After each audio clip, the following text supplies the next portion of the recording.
And when Dr. Chee sent us this excerpt, our hearts soared. And you will understand why when you hear it now.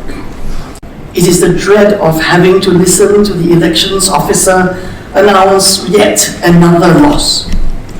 And then comes the pain, the dull emptiness that follows a long drawn-out fight. I felt it after every failed electoral attempt.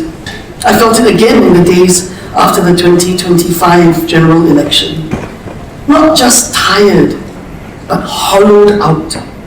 I had poured everything into the campaign. We all had.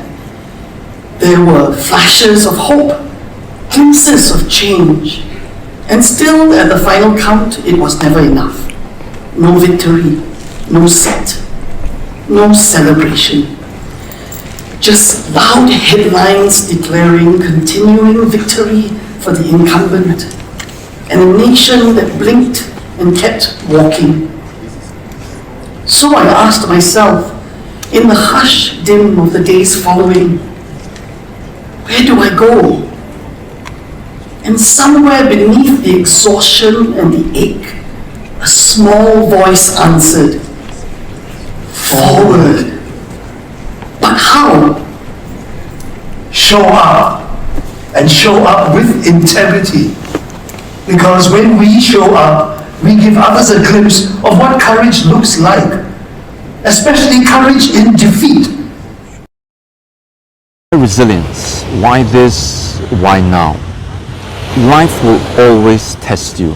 Whether it's your personal struggles or professional setbacks, you cannot escape hardship and adversity. Mental resilience decides whether you break or grow. Here are two questions that resilient leaders always ask themselves after failure. 1, what can I learn? 2, what's my next step? That shift from blame to growth is what separates leaders who crumble from those who rise. If you want to build resilient teams, start with those two questions. I go deeper into them in Unbroken. Resilience is not just about bouncing back. It is about moving forward every time we fail and fall. In Unbroken, I write about this resilience and the 3 pillars that undergird resilience: meaning, hope, and agency.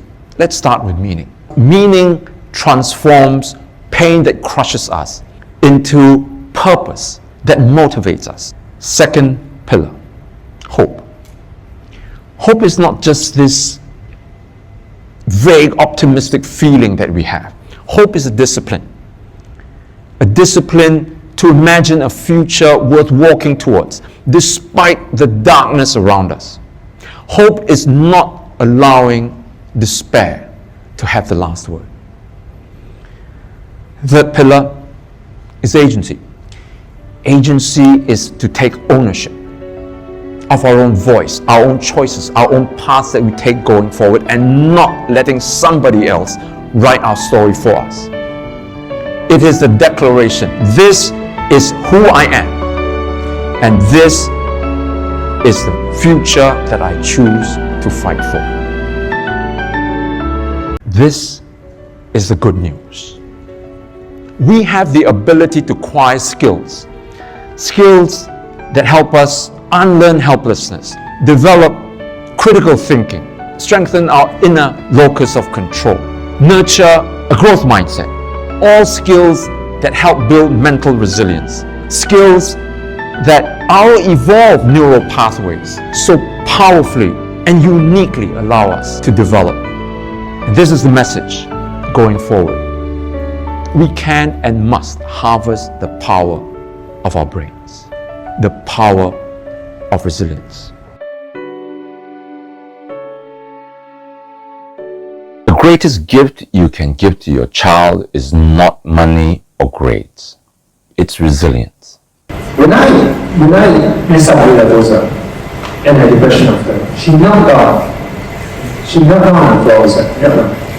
She held my hands and she prayed and cried. She said, "God, please put the burden on me instead. I apologize. I put my son through so much stress. Your child will face setbacks bigger than exams. The way you handle failure and stress is the lesson they're learning every day. Resilient parents raise resilient children.